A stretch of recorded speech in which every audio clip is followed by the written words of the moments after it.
खुलुमबाय स्टुडिय'आव दं आं उदांस्रि मोसाहारि। दुलाराय बर' फरायसा आफादा 2 अक्ट'बराव 2024 मायथाइनि थामथि 13 बोसोर बैसो सिंनि हौवासाफोरनि जोलुर बादायलायनाय हाबाफारि खुंगोन। बड'फा गोजोरथियारि सोलायनाय मावथांखिखौ बिथा खालामनानै दुलाराय बर' फरायसा आफादा 2024 मायथाइनि थामथि 13 बोसोर बैसो सिंनि हौवासाफोरनि जोलुर बादायलायनायखौ मोननै ओनसोल फारियै बाक्सा जिल्ला मुसलपुर गोजौसिन गेजेरारि फरायसालिनि गेलेग्रा फोथार आरो बिश्वनाथ जिल्ला सोरां गोजौ फरायसालिनि गेलेग्रा फोथाराव बादायहोनो थि खालामनाय जादों।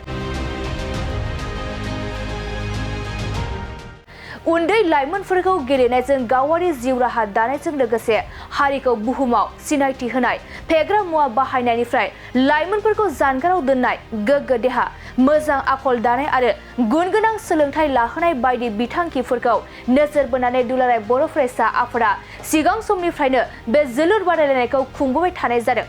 थिग बेबादिनो 2 अक्ट'बराव बाक्सा जिल्ला मुसलपुर गोजौसिन गेजेरारि फरायसालिनि गेलेग्रा फोथाराव 2024 मायथाइनि थामथि 13 बोसोर बैसो सिंनि हौवासाफोरनि जोलुर बादायलायनाय खुंफुंनो थांखि लादों दुलाराय बर' फरायसा आफादा।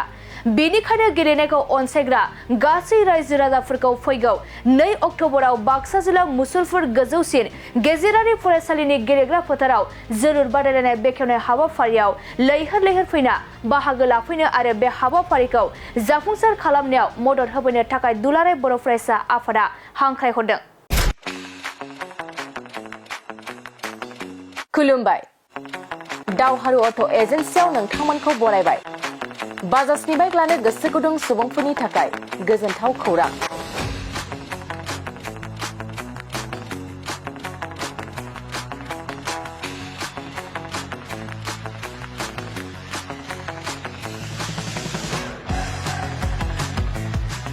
क'क्राझार सहराव थानाय दावहारु अट' एजेन्सिया नोंथांमोननि थाखाय फैगौ अक्ट'बरनि 2 खालारनिफ्राय 7 खालारसिम फुजा धामाका अफार्स लोगोसे मेगालन काम एक्सचेन्ज मेला खुंफुंगोन।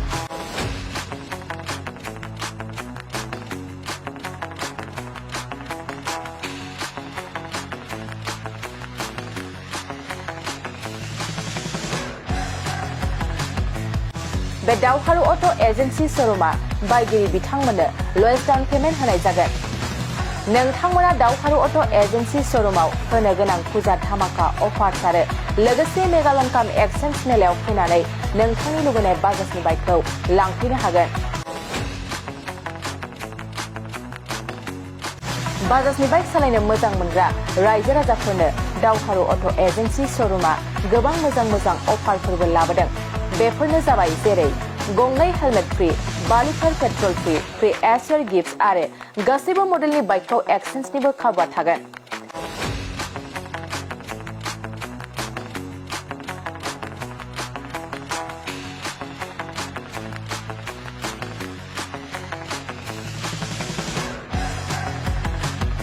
$500 रां होग्रोनानै गोसोबादि बाइकखौ आवग्रिना दोननो हानायनि खाबु दं। गोनांथार मिथिहोबावनाय बायगिरि बिथांमोना स्मार्ट वाच, इयारफन, बेग आरो ब्लेंकेट बेफोर मोनब्रै प्राइसफोरखौ जायखिजाया मोनसे बासिना लानो हानायनिबो अफार्स थागोन। लोगोसे दावहारु अट' एजेन्सि श'रुमा मोजां खाबुबो होबावदों।